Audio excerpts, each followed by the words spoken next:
Cheers.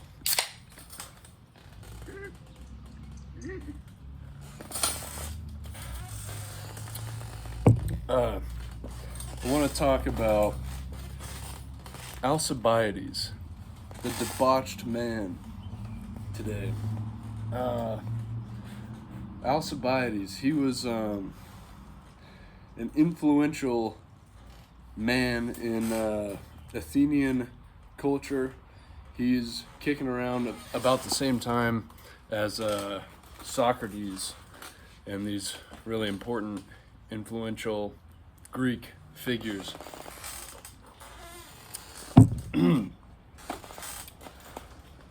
So that would be during and around the Peloponnesian War, which I'm horrible with remembering dates, but late 400s, or whatever. Whatever. He was around whenever. But, so this guy, you have to keep in mind that Athens was a democracy. So the Greeks, when you say Greeks, you have to be very specific as to which Greeks you're talking about, because they're all Hellenic Greek people, you know? So the Spartans are Greeks, the Athenians are Greeks, the Thebans are Greeks. These guys are all Greeks. Anywho, but Athens was a democracy during this time, and what that means is that your government is pretty much a popularity contest. And you can get to essentially king-like status without the name. So you can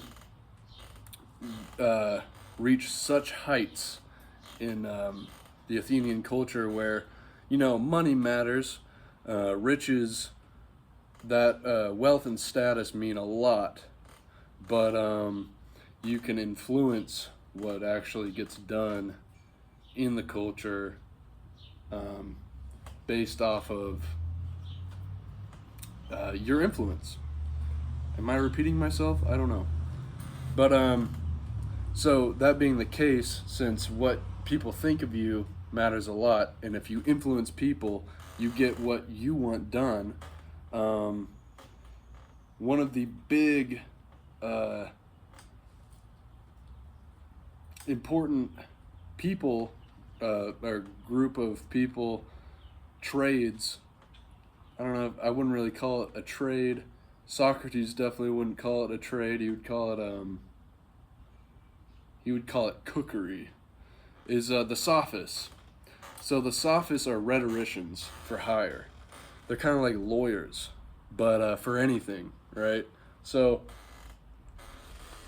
and if you read the Platonic dialogues, you'll find out a lot about the sophists.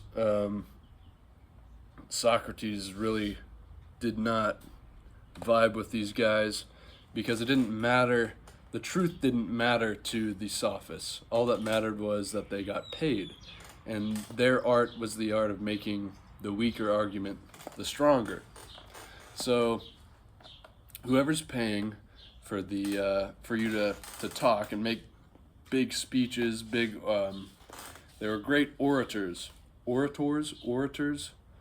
They're good at speaking in front of crowds, and they could be like lawyers. You would hire a good sophist if you needed to convince the court of your innocence. But anyways, the culture is saturated in sophistry. The demos of Athens really enjoyed hearing great speeches, and they loved motivational. They would love motivational edits, but they really like long speeches. That was a point of pride, was that they could make long, hard-hitting talks. So the reason I'm telling you about these guys is because I want to talk about Alcibiades. So Alcibiades, he's like, if when you start playing any Fallout game or like any kind of RPG where like you get to create your character and you have like your character like sheet where you have like strength, dexterity, charisma, luck, all this stuff, speech, all these things. Alcibiades is like a guy who hacked the game and was able to max out all of his stats, like from square one. So this guy was apparently he's smoking hot, okay, for a guy, right? He's smoking hot. He's a smoking hot guy, and that's really important in Greek culture because, or Athenian culture, right? So, because a lot of the Greeks, maybe not so much the Spartans, I'm not sure, but a lot of these Greeks were very homosexual, and they were pederast as well, which means they like little boys, which is kind of dicey. I'm not sure if I like that so much. And you know, as far as like the whole gay thing, well, I won't get into it, but bring back aristocratic homosexuality. You know what? In America, ban this is bad. Don't let anybody be gay unless they are rich and influential. How about that? That's a joke. Anyhow, so he's a very attractive guy, and he's very he was athletic. You know, he was said to have long blonde hair, and he was effeminate. He sort of talked with a lisp. He famously he talked with a lisp. He was kind of like one of those lispy gays, you know. But he's not fully gay. He's bisexual. This guy will, not to be vulgar, he'll stick it in anything that breathes. Not to say that he's like doing like bestiality or anything, because I haven't heard that. But this guy, he's hitting for both teams essentially. All right, so. But the really important one is that he's attractive to males, because women don't have any power. The male gaze is what matters in Athenian culture, not the female gaze. Females, look, love, you reserve love. Read the Symposium, by the way. Love should be reserved for your bros, all right? Your guy friends. They're a little more than friends, though. It's a little more than platonic love of brotherly. It's not just brotherly love. It's getting a little like these guys are unironically kissing their boy before bed. You know, they're holding hands and stuff. They're doing. I mean, they're doing it. You know, so anyhow. But love, the real love, the higher love, more than just, you know, eros goes into it, you know, erotic love, but also the higher love is reserved for the males, for the boys. And then there's, you know, love of females is more reserved for like childbearing and continuing your lineage, because that's very important too. Now these guys liked women, okay? They were into women as well, but the real, where the rubber meets the road, sexually, was with guys. So the men are in power, the women are for producing strong offspring, and that's about it. So it's very important that you're attractive to guys. Okay. So Alcibiades is extremely attractive. He's effeminate in a way, but also very masculine. There are times where he does extreme acts of random violence, especially as a youth. Like I think Plutarch writes when he was a child in the wrestling in a wrestling match with some kid, he was being defeated by his opponent essentially, and he bit his opponent's hand as hard as he could, and his opponent yells, "You bit me like a girl," and Alcibiades retorts, "No, I bite like a lion." Epic comeback. So, he's this guy's out here wrestling. He's doing jujitsu, probably like Joe Rogan. But Alcibiades, he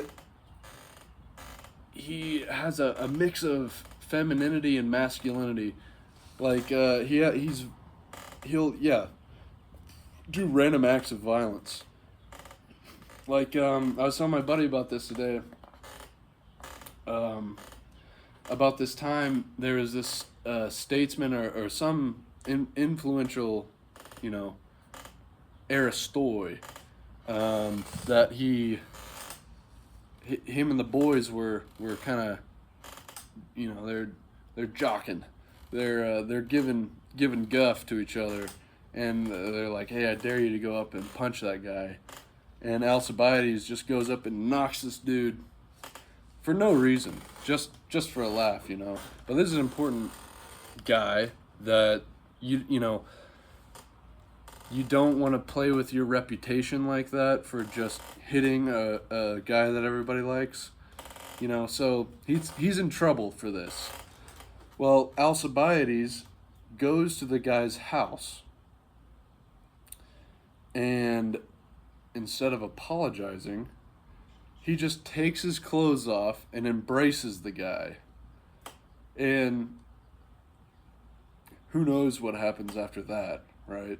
But it's said that afterwards, this guy that he hit and he unrobed for, eventually to apologize, marries his own daughter off to Alcibiades.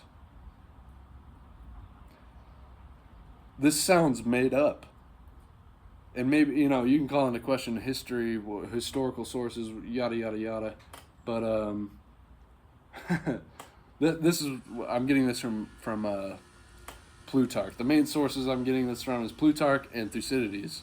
And those are, Thucydides was a contemporary, I believe, of Alcibiades. Plutarch, not so much. He's a little later on, but he has all the writings about Alcibiades, and he's a very well-known figure. So some of it is sort of hearsay, but it's part of the sort of mythos surrounding Alcibiades. So if regardless of the truth or falsehood, the falsehood of the statement is not an argument against the statement, at least in ancient history. So moving on.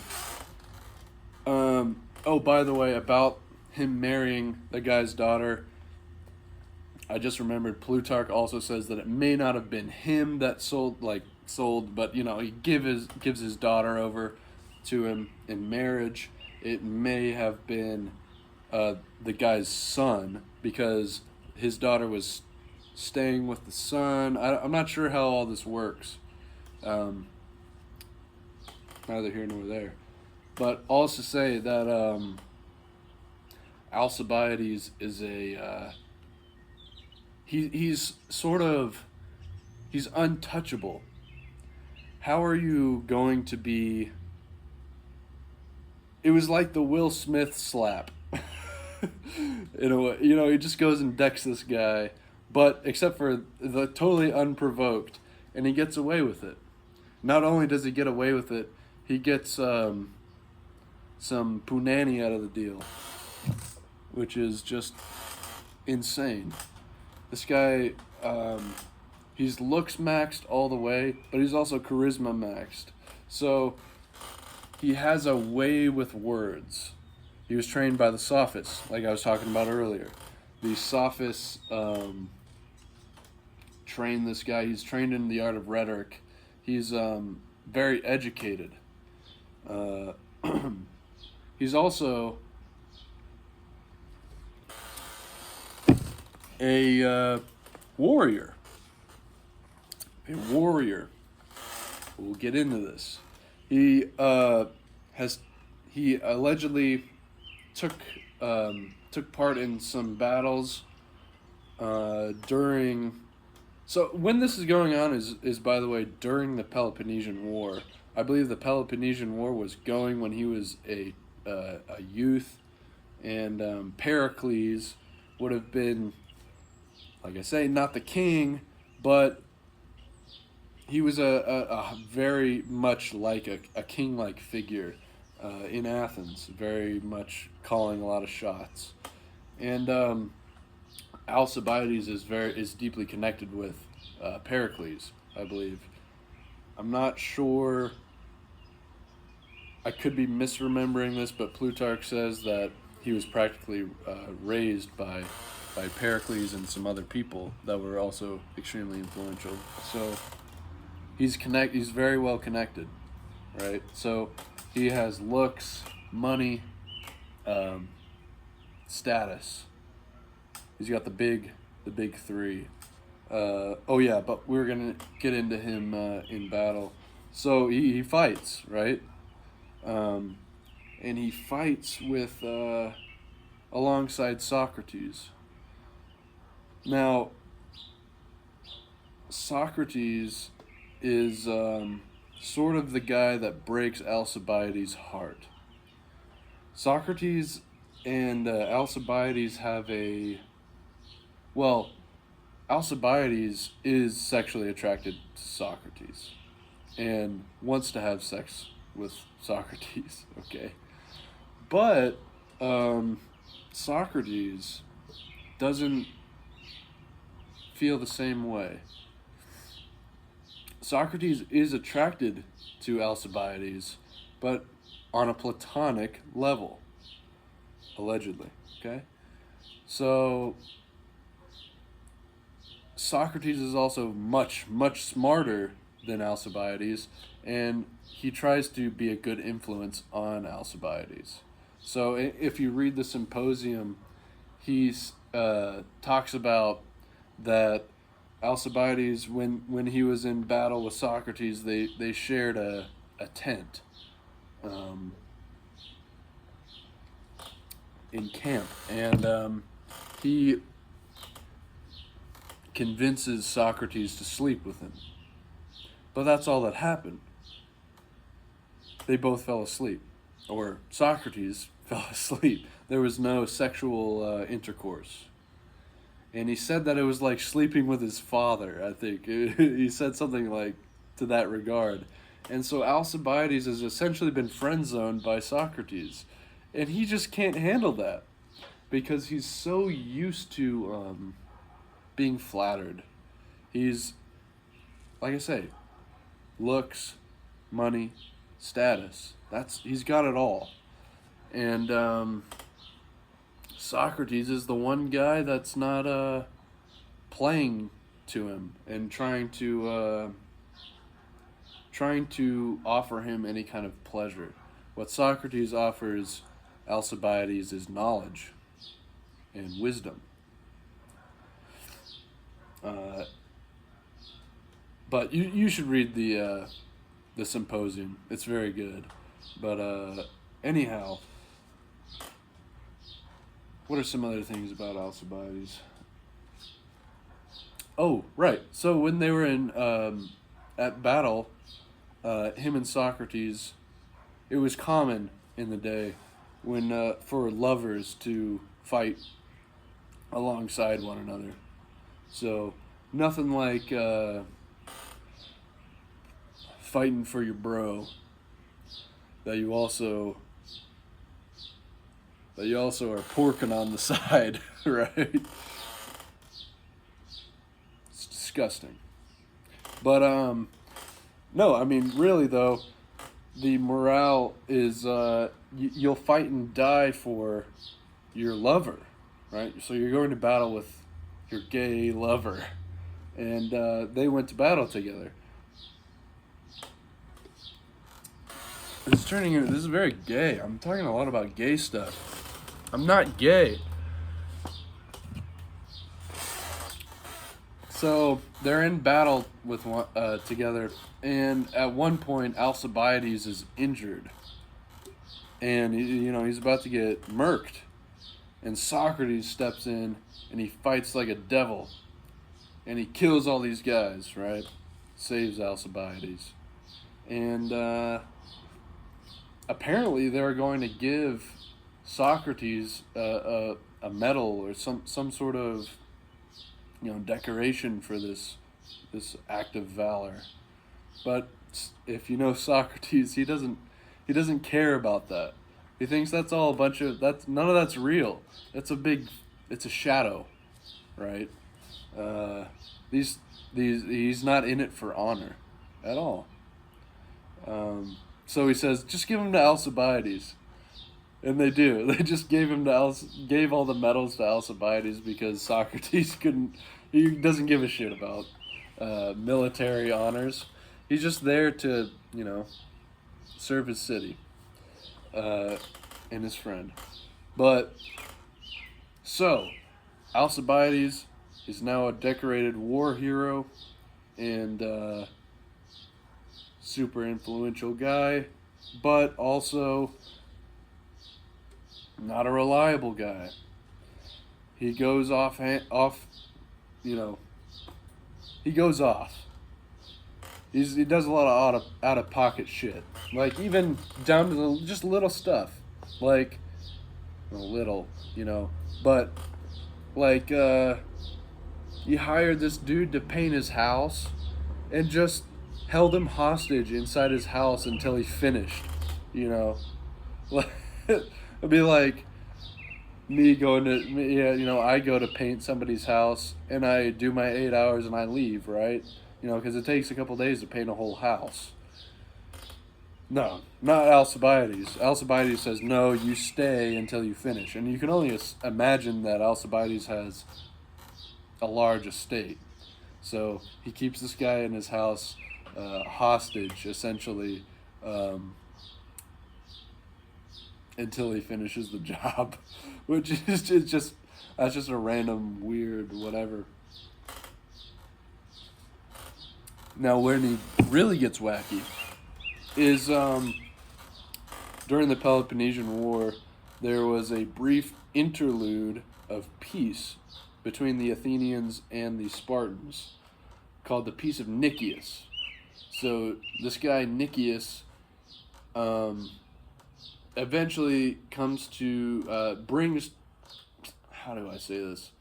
He essentially brings peace between Athens and Sparta for a brief period.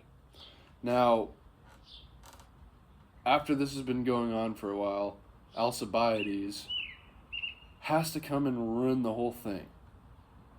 And the way he does it is at a certain point, some Spartan, what would you call them? There's a word for this. It's a really long word that I can't remember. It essentially means is like a ambassador for your state that comes to bargain or talk with whatever other state, and they hold the power of the nation in their jurisdiction. There's a word for it. I can't remember. It starts with a P. Anyhow, I believe. But so these guys come over and they're talking to Athens about some terms of like alliances, because you think about these are two very great powers and they have alliances with these other little smaller states, right? And why that matters is because of trade routes and general, the United States has is connected with many other countries that are allied with us, right? So that's important. I sound retarded right now trying to talk about global affairs, but so they have alliances with these other city states, okay, and they're sort of trying to come to terms with like who's allied, who's not, something like that. They're like, okay, so with this whole peace thing, you guys take these states, we take these states, maybe you guys leave these states to us, that kind of thing. That's how I read it. I could be wrong. So these ambassadors come to Athens from Sparta to talk shop about this. And they've kind of laid out their general point in agreeable terms with the Athenians. And they're like, okay, yeah, well, we'll have you come and talk and see what the general populace, because it's a democracy, what they think about what you have to say, and we'll come to an agreement on it. Alcibiades, in secret, goes and talks to these ambassadors and says, look, guys, you're way too naive about this. These guys that you talk to, what they'll do is they'll always make it seem like they're okay with your deal that you just proposed. But then they're really going to haggle you down when it comes to the time to actually make the decision. So, and they're going to take advantage of your authority to call shots for your state, essentially. All right. So there's a couple of these ambassadors. Essentially, what Alcibiades is saying is, once you get into the court, they're going to weasel you down, and it will be official since you have the jurisdiction to make that call for your state. What you need to do instead is you need to say that you don't have any jurisdiction. Okay, and I'll support you, Alcibiades says, and I'll back you up on this. Okay. So they're like, whoa, wow, well, thank you. I mean, thanks for looking out. I mean, they just think he's a nice guy. No. They show up in the court, and immediately Alcibiades is like, so you guys have jurisdiction to make this call, right? And they're like, oh, yeah, that's right. That's right. He said,